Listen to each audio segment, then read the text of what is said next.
Ça va, vous n'avez pas trop mal aux yeux? Est-ce que vous savez pourquoi les lumières sont aussi puissantes?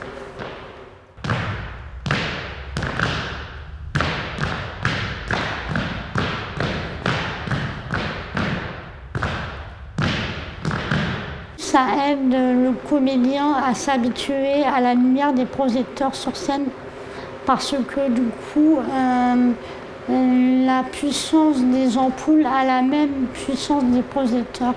Et du coup, ça aide le comédien à ne pas cligner les yeux quand il rentre sur scène. Voilà.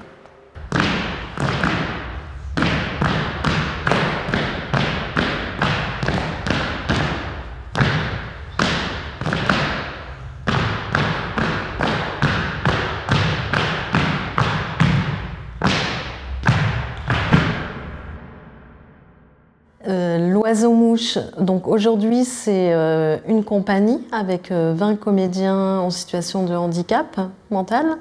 C'est aussi un lieu, donc c'est une compagnie qui possède un lieu avec 2 salles et 2 restaurants. C'est un projet qui est né il y a une quarantaine d'années et le cœur du projet c'est vraiment ces 20 comédiens qui sont permanents. Ce qui est assez unique en France, c'est-à-dire qu'en France, il y a des compagnies, mais qui n'ont pas d'artistes permanents. Donc ça, c'est une particularité très forte. Et tout est tourné vers ce cœur de métier qui est être comédien aujourd'hui.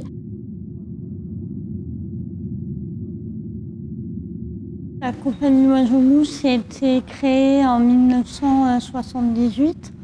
Par un ancien éducateur du coup qui voulait faire du théâtre et du coup c'est vrai qu'il allait souvent dans les bars du coup le soir et il parlait souvent de ce projet-là et à un moment donné il s'est dit et si on créait un EHPAD du coup où les personnes en situation de handicap font du théâtre.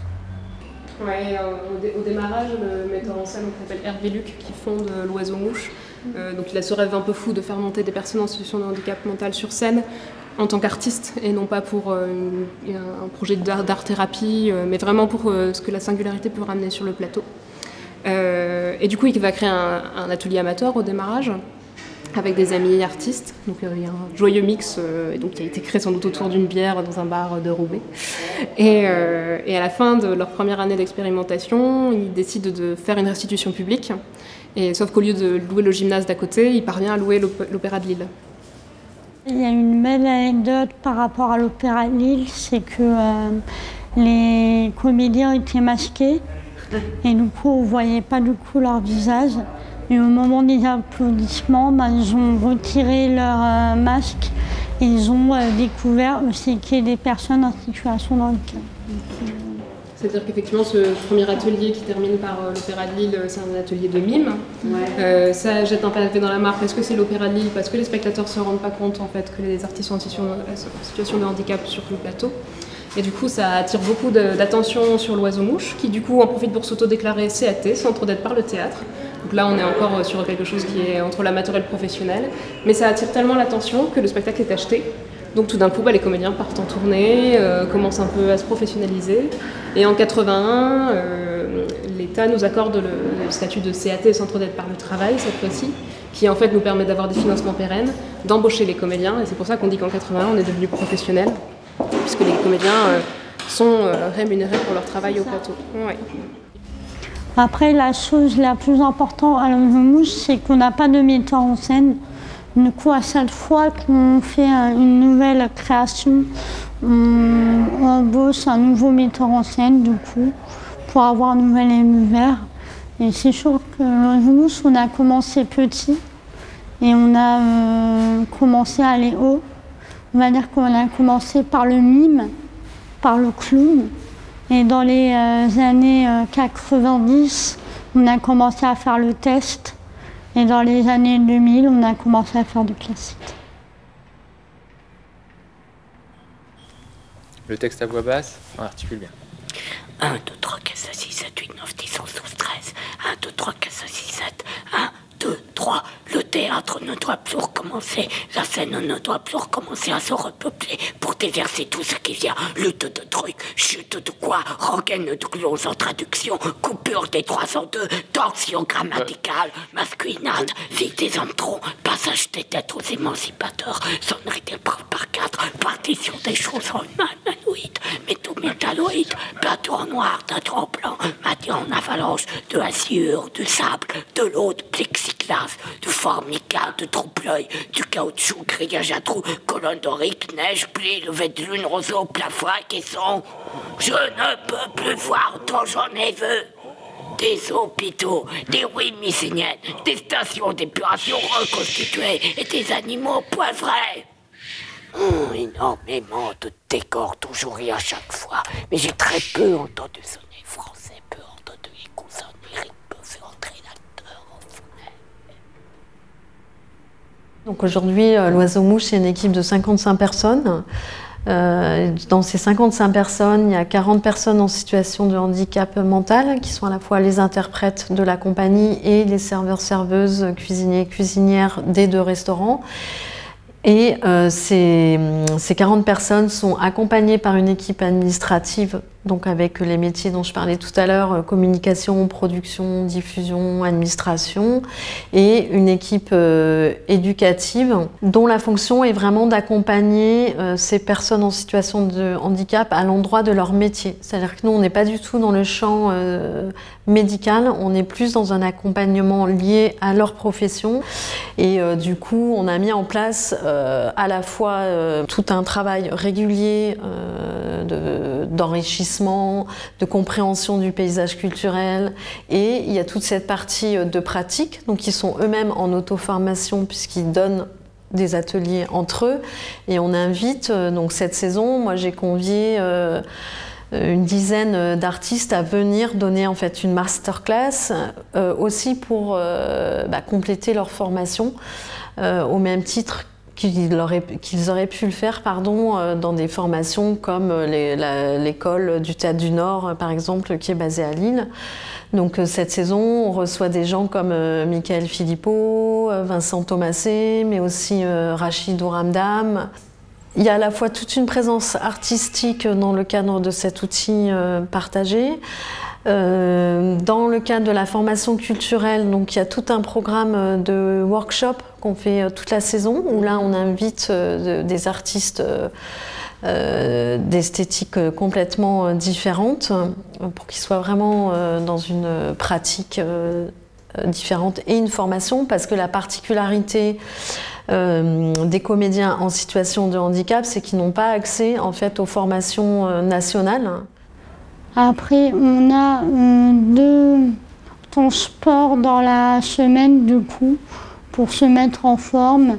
Et c'est aussi là où vous apprenez de nouveaux textes. Comme tu le disais, il y a des ateliers. Donc il y a une vingtaine de comédiens. Il y a des comédiens qui sont là depuis 2 ans, des comédiens qui sont là depuis 30 ans.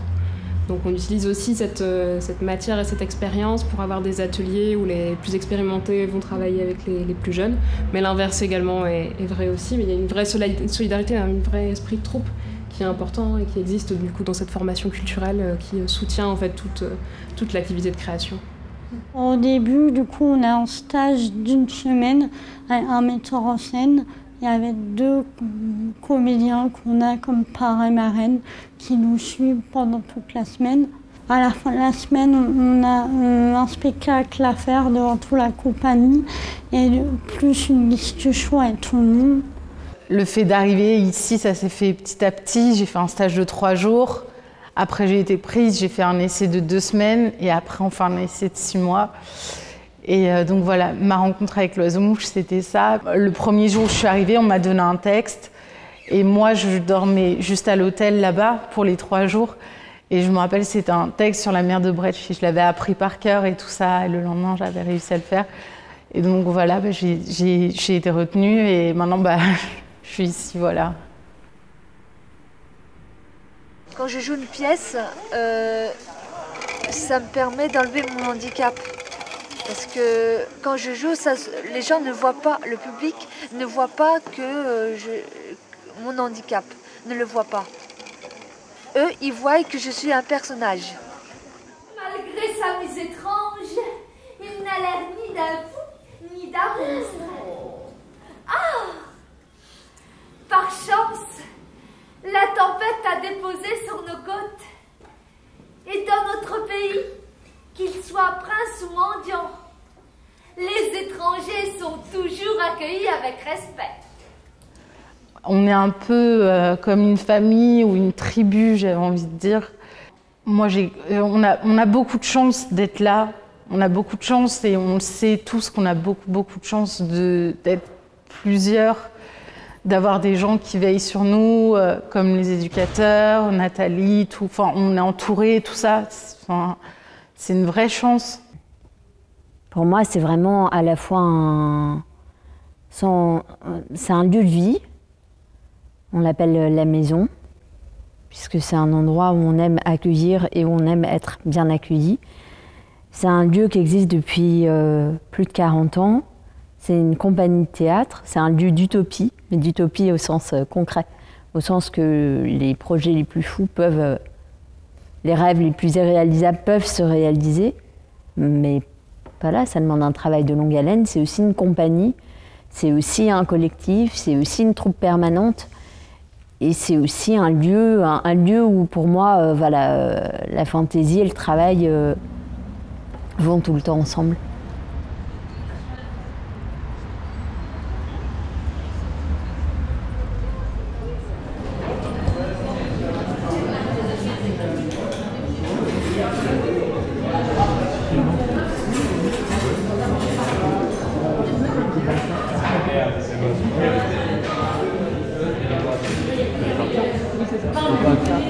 Et oui, comme disait Myriam, le fait d'avoir notre lieu nous permet aussi de faire venir plein de compagnies extérieures et d'avoir vraiment un influx d'artistes constamment. Et à chaque fois qu'un artiste vient, ne serait-ce en résidence ou juste pour montrer son spectacle à lui ou à elle, on leur demande juste une chose, c'est d'un moment de trouver un temps de connexion avec les comédiens. Que ce soit un temps d'échauffement partagé ou de venir parler de leur spectacle, d'ouvrir une répétition. C'est hyper important qu'on ait cette connexion à chaque fois parce qu'on n'est pas un loueur de mur. Oui.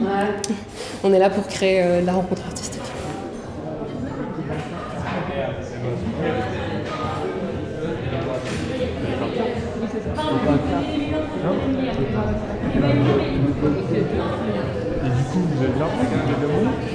Après, la particularité de l'Oiseau-Mouche, c'est qu'on a aussi un lieu, mais pour le coup, on est considéré comme une compagnie avec lieu. Donc là, on n'est pas du tout ou très peu aidé par les collectivités pour le fonctionnement du lieu. Et c'est là où c'est un autre axe qu'on a développé. D'abord, c'est un outil qui est absolument génial parce qu'on a 2 salles, dont une salle qui est extrêmement bien équipée. Et le principe du projet, et ce que moi je souhaite développer, enfin ce qui était déjà le cas, mais le développer de plus en plus, c'est de mettre à disposition cet outil de travail qui est absolument incroyable. Donc de pouvoir accueillir d'autres compagnies en résidence, soit de création, soit dans le plus petit espace. Là, on ne peut pas faire de création lumière ou son, mais en tout cas mettre à disposition les 2 espaces. Mais donc là, c'est des choix artistiques que moi je fais. Et ce qui est important, c'est que c'est jamais déconnecté du lien avec les comédiens. C'est-à-dire que c'est jamais des choix hors sol. L'idée, c'est qu'il y ait toujours le lien et que la rencontre entre artistes de l'Oiseau-Mouche et artistes qui vient dans le lieu pour travailler ou montrer une étape de travail, que cette rencontre se fasse.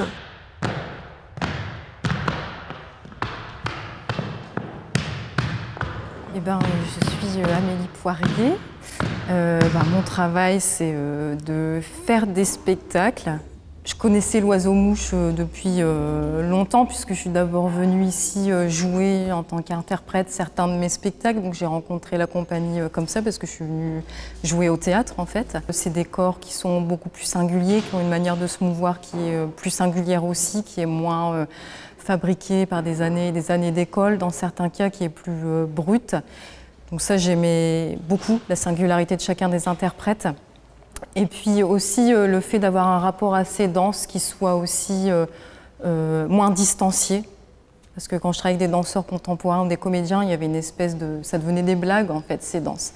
Alors qu'en fait, je pense que c'est un beau matériel chorégraphique aussi à appréhender.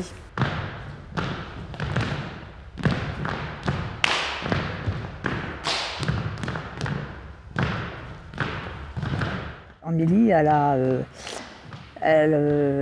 a vu quelques spectacles de l'Oiseau-Mouche et tout ça. Et à un moment donné, elle voulait faire une création avec nous. Et ensuite, elle a choisi 4 comédiens, donc Florian, Marie-Claire, moi et Caroline. Et donc, que vous allez peut-être voir ce soir. Et donc, elle est partie sur le Manesoning, sur tout ce qui est danse de mariage.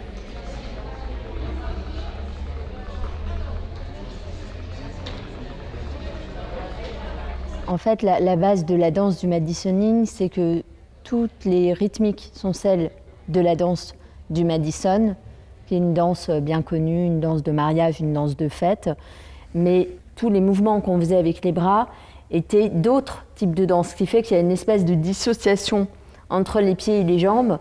Donc danse des canards, YMCA, etc., Macarena, etc., qui font que c'est très difficile.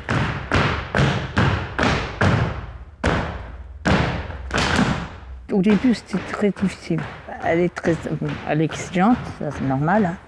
Mais à un moment donné, c'était très difficile de faire 2 fois, 2 trucs en même temps. Je veux dire, mettre les pieds, bouger le corps, et à un moment donné, je voulais arrêter, quoi.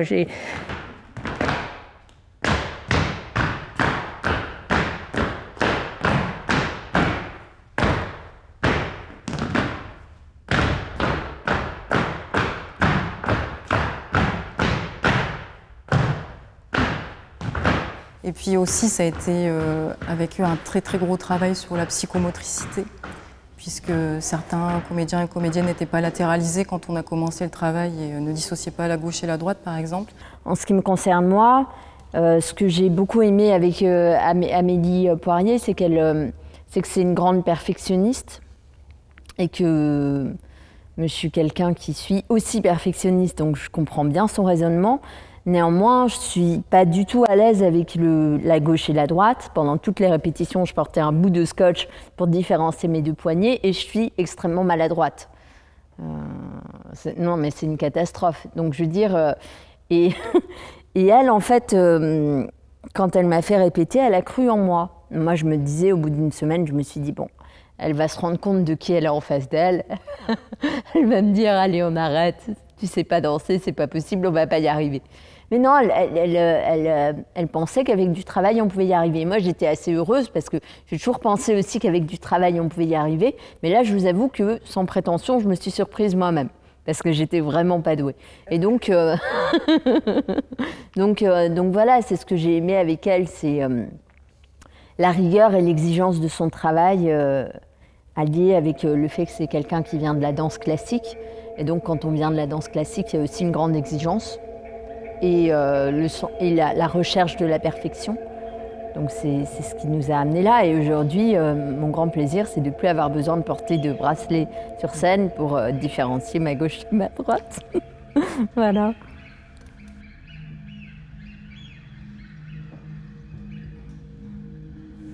Moi, j'aime bien envisager les choses selon un parcours de recherche. Et puis là, avec eux, je me suis dit que ça me donnait envie plus d'aller creuser vers les pratiques somatiques pour pouvoir peut-être mieux les accompagner ou mieux accompagner ces comédiens de cette compagnie ou d'autres compagnies de ce type vers quelque chose de l'ordre d'une motricité très très fine en travaillant sur du somatique en fait. Moi, un ami m'a mis dans la tête que nous entrons dans les êtres par les mains.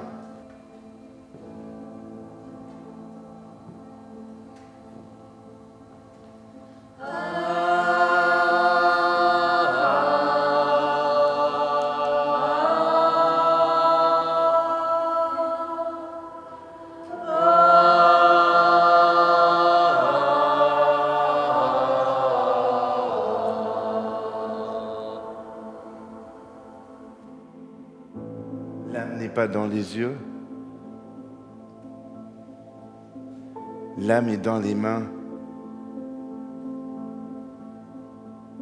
Si l'on veut connaître, il faut regarder la main, c'est tout.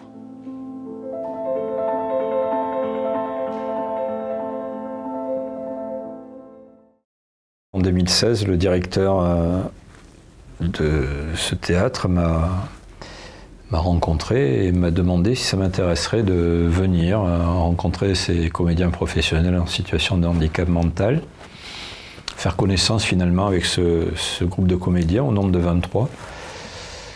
Et je lui ai dit oui parce que je suis quelqu'un qui aime beaucoup les expériences et donc j'aime beaucoup mettre le pied sur un terrain humain que je ne connais pas. Donc je suis parti là-bas la première fois, je n'étais pas très à l'aise. Je n'ai pas souhaité qu'on me présente les formes d'handicap que portaient ces comédiens, ça ne m'intéressait pas du tout. Je voulais vraiment éprouver la rencontre d'une manière assez brute. Donc c'est ce qui s'est passé une première fois pendant une semaine. J'avais choisi de voir qu'un tiers des comédiens, donc je suis revenu une deuxième fois, quelques mois après, pour voir un autre tiers des comédiens. Et voilà, et insensiblement, j'ai commencé à m'acclimater à cet environnement humain très particulier. J'ai découvert un peu comment pas les formes d'handicap que portaient ces comédiens, mais plutôt qu'est-ce que ça induisait en termes de rapport à l'autre, de rapport au temps, rapport à l'effort. Et puis, une fois que je les ai vus tous, j'en ai invité 6 dans un projet de création. Et ces comédiens étaient ravis, forcément, parce qu'on avait fait connaissance au fil de ces différentes rencontres. Et ils m'ont demandé tout de suite le spectacle, ça allait être quoi. Et donc j'ai dit, je ne sais pas, j'ai pas d'idée du tout, quoi. Le spectacle, ça va partir de vous dans le monde, de vous dans votre rapport au monde. C'est tout ce que je sais, quoi. Donc ils étaient un peu déstabilisés parce que si humainement ça se passait très bien, c'est quand même il fallait que je garde en mémoire que c'était des comédiens professionnels qui très souvent abordent une création par un texte, par une répartition de rôles. Et là j'ai dit, ce ne sera pas ça avec moi, il n'y a pas de rôle. Vous n'êtes pas là pour donner un spectacle et vous êtes là pour vivre une expérience nouvelle. Pour préciser aussi, c'est que lui, il ne voulait pas qu'on joue quelque chose. Il voulait qu'on soit nous-mêmes, quoi. C'est-à-dire que il y a des moments où on joue, mais il y a des moments où c'est plus joué, où c'est Frédéric sur scène, Frédéric sur la vie, voilà. Et il faut qu'on joue ça remettre ça sur scène, quoi. Donc c'était un peu, voilà, quoi. Et puis j'ai dit, si je peux vous rassurer, la création est déjà écrite dans ma tête. Hein. Depuis qu'on s'est rencontrés, la première fois que je suis venu en 2016, je sais déjà, le spectacle s'écrit déjà depuis 2016. Le premier entraînement que je leur ai proposé, c'est de les amener à être sur scène au plus près d'eux. Quand je vois ce que vous avez capitalisé en termes de technique théâtrale, ça ne m'intéresse pas. Je suis pas venu pour qu'on travaille là-dessus. Mais on va faire un spectacle, et je suis comment dire, je suis soucieux dans ce spectacle qu'il y ait aussi des parties théâtrales, parce que c'est votre métier. Mais c'est pas la chose principale de la pièce, voilà. J'avais l'impression qu'on était à la fois au plus près de nous-mêmes, c'est-à-dire avec toutes nos qualités et nos défauts qui ressortaient dans son travail. Et ce qui est assez paradoxal et en même temps qui résume bien le travail de Michel, en même temps au plus près de nous-mêmes et en même temps en avançant le plus sur soi, c'est-à-dire en arrivant à mettre des choses en place que peut-être avec un autre metteur en scène on n'aurait pas pu mettre en place. C'est-à-dire une remise en question profonde de ce qu'on est et une capacité à changer des habitudes profondes. Ce qui, d'ailleurs, ça m'a laissé dans un drôle d'état une fois que la création a été présentée, où pendant plusieurs semaines, je me suis dit que j'aurais peut-être du mal à retravailler avec des gens ordinaires. Vous vous posez sur moi des questions. Vous vous demandez peut-être si on a une vie bonne. toujours senti que j'avais une tête. Que ma tête allait toujours vers les gens gentils. Mais que les gens gentils étaient gentils avec tout le monde.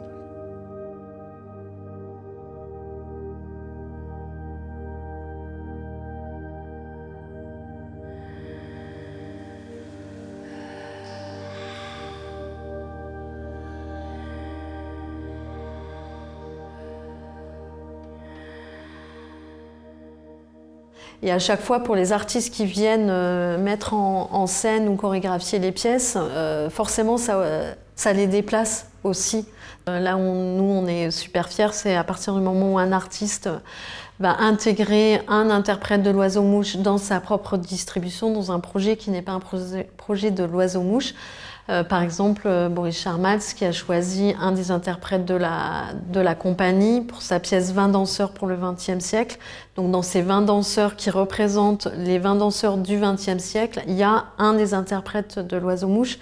Et ça, pour nous, c'est une reconnaissance hyper forte de l'inclusion et du fait qu'on est un endroit avec une exigence artistique forte.